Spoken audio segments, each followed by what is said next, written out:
Okay, now let's move on problem 16. I'll share the screen. Okay. For problem 16, the schedule of safe payments, no? Actually, yung ginawa ko kanina, ito, yung sa problem 15, ito yung tinatawag nating schedule of safe payments. So, ganyan siya. Yung ilalagay lang natin. Itong isa, cash priority programs. Ito namang isa sa baba, schedule of safe payments. So, let's move on 16. Gagawin din natin yung statement of liquidation. Okay, let's read. The statement of financial position of Paraiso and Ligarde Partnership on June 1 are as follows. Okay, so assets. Actually, gagawin natin yung statement. Ito siya. Assets for 50, 550, other assets, liabilities 200, 225, and 175. There's P&L ratio. Okay, now, let's make first the cash priority programs. So, wala namang other loans, no? So, let's divide this by their P&L ratio. 0.6 and 0.4. So, their loss absorption capacity or loss absorption balances is 375 for Paraiso and Ligarde for 437,500. Now, let's get the priority one. So, again, from highest to lowest, no? Yun yung magiging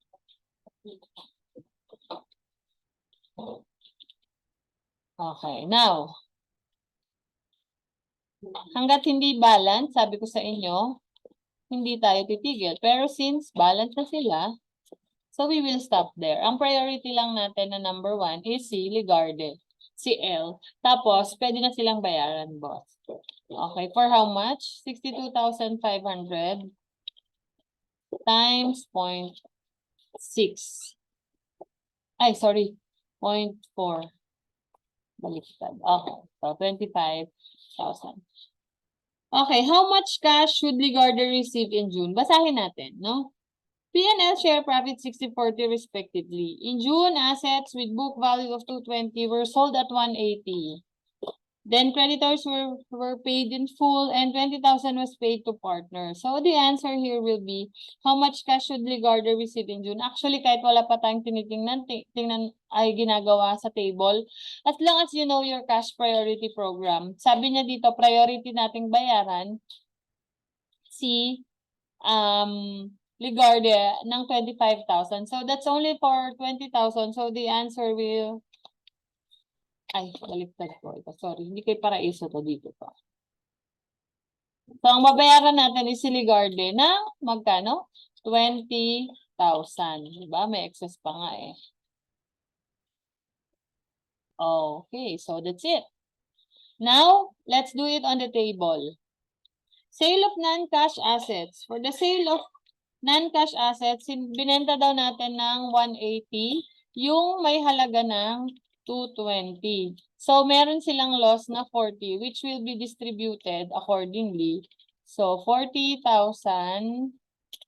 times 0.6 and also a 40,000, negative 40,000 times 0.4. Okay. Now, let's pay all liabilities. Sabi niya dito, no? Creditors were paid in full, amounting to 200. So, let's pay them. Okay. So, the balance now will become, okay, first, 20,000 daw yung babayaran, tama? So, let's pay 20,000 for Ligarde. Okay, now, the balances are 10,000, 330,000, 201, and 139. Now, in July, assets of book value were sold for 120. So, binenta natin ng 120 yung 100,000 worth, no? So, there will be a gain of 20,000 times 0.6 and gain of 20,000 times 0.4. So, the balances now will become 130 cash, 230 other assets, 213 for P, and 147. According to our book, may binayaran na liquidation expenses for 5,000. So, ang liquidation expenses class, ibabawas din natin sa capital kasi expense yan, no? So, 5,000 times 0.6. So this is now become negative 2 for L. So this is the balance. Balance pa rin, no? Ang 355 for cash and 355 for liabilities and capital. Now, priority 2. Wala na tayong priority 2 based on our cash priority program. So the question is, how much cash should Paraiso receive in July? Okay, kung hindi tayo gagawa ng table, no? Paano natin malalaman? So, dapat gawa tayo. Okay, so we have here cash, Paraiso, and Liquidation, and of course, we have total. So, available cash is 125. Okay now. Priority 1. May priority 1 na tayo na 20,000. Pero may natira pang 5,000. So, the first 5,000 will now be given to Legarde.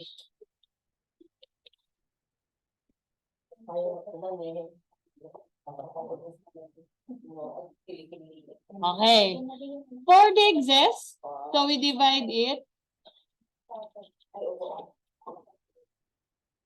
by P&L ratio.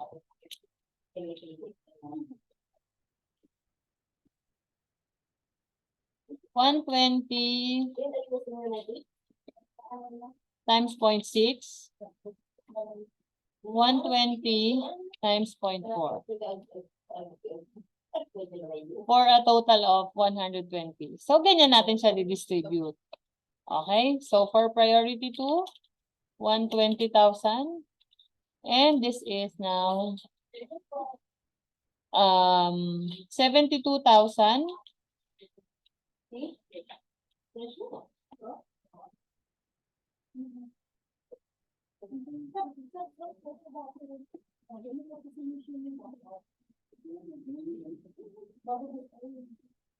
Okay, now next. For the third question, so the answer in number 2 is, how much cash should Paraiso receive in July? The answer is 72,000. Okay, for number 3 question, let's do the last month. In August, the remaining assets were sold for 225,000. So let's sold it for 225,000.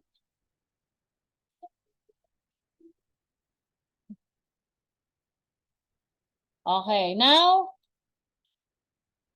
there is a loss on realization for 5,000. So 5,000, magkano yon? 3,000 for... Okay, now let's pay for it. So how are we going to pay for it? Kahit hindi na tayo gumawa dito ng priority. Tingnan nyo na. Kung ibabayad na natin lahat yan, ayan na po yung kanilang balance, no? 135 for Paraiso and 90,000 for Liquidation. So answer for number 3, how much cash should Liquidation and Paraiso receive? Okay, that's the answer, no? For Paraiso, it's 135,000 and Liquidation for 90,000 pesos. Okay? And that's the end of our discussion under liquidation. So that's all. So see you again next time.